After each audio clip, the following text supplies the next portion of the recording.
सोलापूर शहर परिसरात होळी दहन कार्यक्रम मोठ्या उत्साहात संपन्न। होळीतील बोंब मारणे या कृतीमागील इतिहास।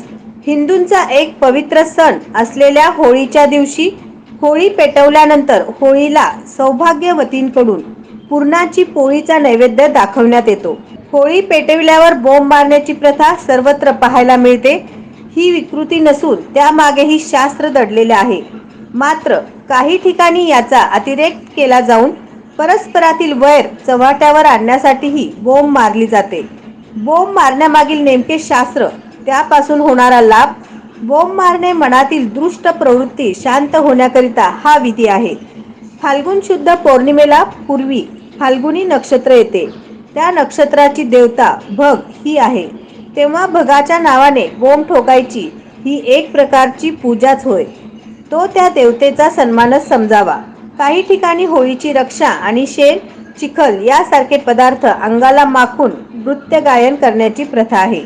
बोंब मारण्याची कृती करताना अतिरिक्त नाद करणे, शिव्या देणे यातून तमोगुणी काळ्या वलयांची निर्मिती होते आणि त्याचे वातावरणात प्रक्षेपण होते। त्यामुळे वातावरणात काळसर भोवऱ्याप्रमाणे कार्यरत लहरी निर्माण होऊन वातावरण दूषित होते। वातावरणात दीर्घकाळ तमोगुणी कणांचे अस्तित्व राहते। इतरांना चिडवण्यासाठी केलेल्या या कृतीतून व्यक्ती मायावी स्वरूपाचा आसुरी आनंद अनुभवते।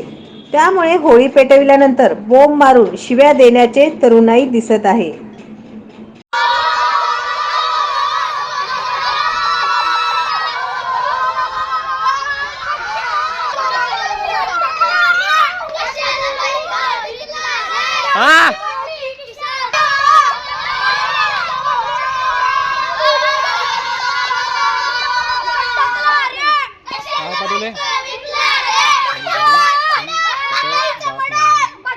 ठीक आहे मग ओके ओके का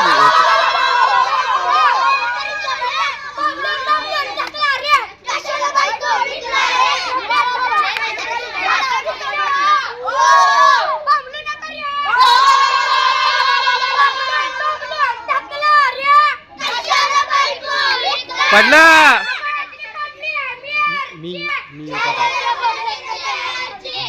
नवनवीन बातम्या पाहण्यासाठी SB न्यूज चॅनलला लाईक करा, शेअर करा, सबस्क्राईब करा।